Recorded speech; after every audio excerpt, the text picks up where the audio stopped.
वकील पर हुए जानलेवा हमले मामले में अधिवक्ताओं ने किया कार्य का बहिष्कार, कार्रवाई की मांग। उदयपुरवाटी कस्बे में कोर्ट परिसर में मंगलवार को अधिवक्ता पर जानलेवा हमला करते हुए मारपीट की, जिसके बाद अधिवक्ताओं ने बीच बचाव कर मामले को शांत करवाया। उसके बाद एडवोकेट हंसराज कबीर ने मारपीट करने व जानलेवा हमला करने वाले विकास कलावत, मंजू पत्नी जितेंद्र सहित 2-3 अन्य लोगों के खिलाफ उदयपुरवाटी थाने में मामला दर्ज करवाया है। वहीं दूसरे दिन बुधवार को उदयपुरवाटी बार संघ ने कोर्ट परिसर में हुए अधिवक्ता पर जानलेवा हमले मामले में कार्रवाई करने की मांग को लेकर अधिवक्ताओं ने अनिश्चितकालीन समय के लिए कार्य बहिष्कार कर दिया है। अधिवक्ताओं ने कहा, जब तक मारपीट करने वालों के खिलाफ कार्रवाई नहीं होगी, जब तक अधिवक्ता अनिश्चितकालीन समय तक विरोध प्रदर्शन जारी रखेंगे। 27 जनवरी से कोर्ट परिसर में कार्य बहिष्कार करते हुए आंदोलन करेंगे। जरूरत पड़ी तो राजस्थान सहित अन्य कई जिलों से बार संघ का समर्थन लेंगे, जिसको लेकर अधिवक्ता पर हुए जानलेवा हमले को लेकर अन्य बार संघ अधिवक्ताओं ने भी रोष जताया है। जल्द ही मामले में कार्रवाई करने की मांग की है। इस दौरान विरोध प्रदर्शन में उदयपुरवाटी बार संघ अध्यक्ष शीशपाल सैनी, एडवोकेट श्रवण कुमार सैनी, अशोक सैनी, रमेश सैनी, रामनिवास सैनी, फारूक महेश चौधरी, विद्याधर बनवारी, ब्रजमोहन सैनी, अशोक स्वामी सहित अन्य उदयपुरवाटी पूरी बार संघ शामिल थी।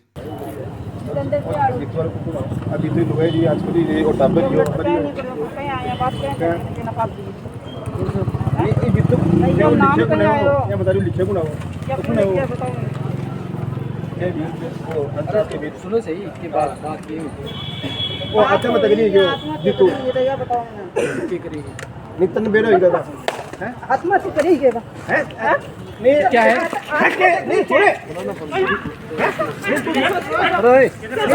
हेलो हेलो हेलो नहीं क्या है के बात होगी नहीं ये बात है मोटा के बारे उल्ट सुल्ट दिख रही है कैसे बोलते क्यों हो क्यों हो भाई जी आगे आगे देखो, कल जो घटना हुई है काफ़ी शर्मनाक घटना है। न्यायालय परिसर की मर्यादा भंग हुई है। न्यायालय परिसर में अधिवक्ता के साथ मारपीट हुई है, काफ़ी शर्मनाक घटना है। इस तरह की घटना नहीं होनी चाहिए। न्याय प्रशासन के कार्य में ये बाधा है, भयंकर बाधा है। और इस घटना की हम एडवोकेट्स निंदा करते हैं। हमने आपातकालीन बैठक बुलाई है और उसमें हमने निंदा प्रस्ताव लिया है। और इस ये जो घटना हुई, इसके लिए हम ने जो पुलिस प्रशासन है उसको हम ये निवेदन कर रहे हैं कि अतिशीघ्र मुलजिमान को गिरफ्तार किया जाए और उनके खिलाफ कार्रवाई की जाए।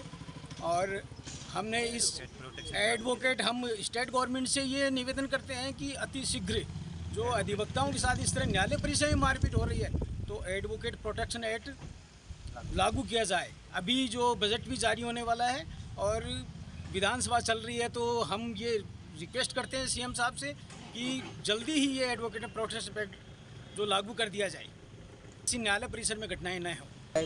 समर्थन हमने पूरे ज़िले में और पूरे राजस्थान में हमें मिलेगा। हमने बार काउंसिल ऑफ राजस्थान और इंडिया को भी हम लिखेंगे कि इस घटना के खिलाफ जो ये है ये कार्रवाई हो और हमें समर्थन दे, और हमें पूरा समर्थन मिलेगा और हम पूरी स्ट्रिक्टली ये कार्रवाई करेंगे। क्या नाम आपका? रमेश कुमार सैनी, एडवोकेट।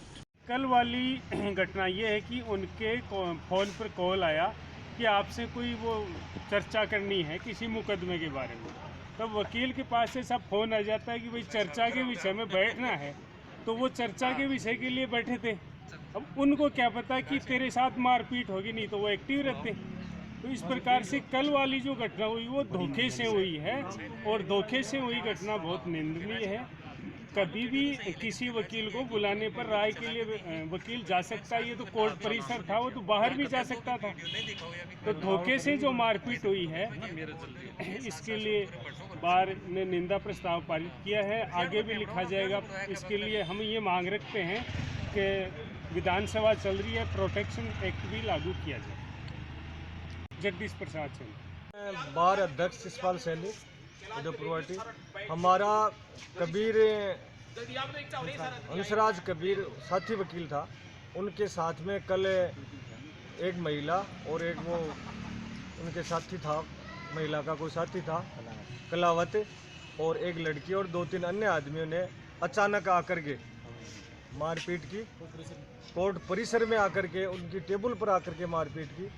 हमने बार की मीटिंग ली है, आपात मीटिंग बुलाई है।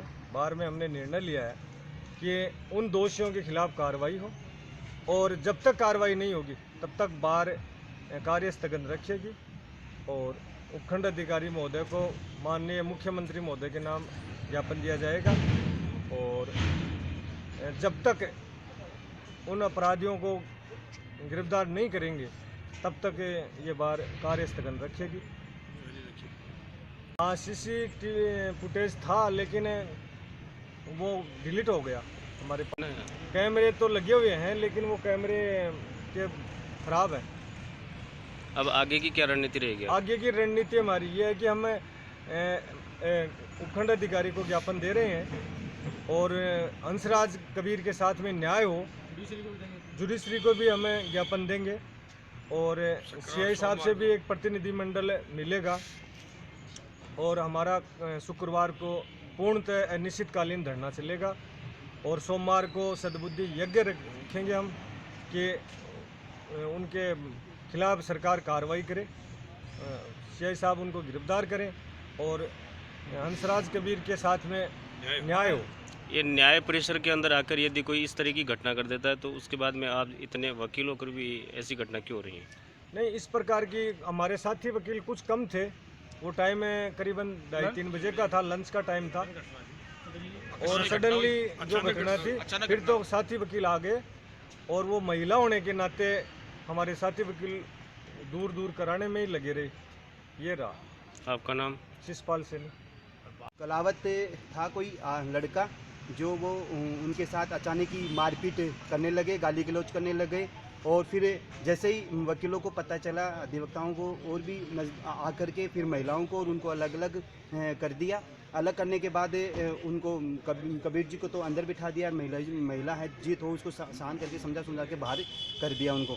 और उस समय तक किसी को समझ में कुछ नहीं आया भाई ये मामला क्या था। बाद में पता चला कि ये कोई सोची समझी सी कोई रणनीति थी किसी मामले को लेकर के। अगर महिला को कोई ऑब्जेक्शन था इस बात का कि भाई हंसराज कबीर ने कोई आपत्तिजनक टिप्पणी की है तो वो हमारे बार संघ के अध्यक्ष हैं जो शिषपाल जी सैनी, उनसे मिलती या फिर सेक्रेटरी से मिलती, हमारे किसी सीनियर लीडर से मिलती, थाने में रिपोर्ट करती, थाने में रिपोर्ट दर्ज करवाती। लेकिन इस तरीके से जो अभद्र जो एक वकील एक अधिवक्ता समुदाय से के साथ अगर अचानक आकर के मारपीट की जाती है तो ये उसको भी मतलब ये शोभा नहीं है। मतलब नाम? तो नाम आपका नाम? नाम अशोक कुमार मीणा, उपाध्यक्ष बार एसोसिएशन उदयपुर वाटी।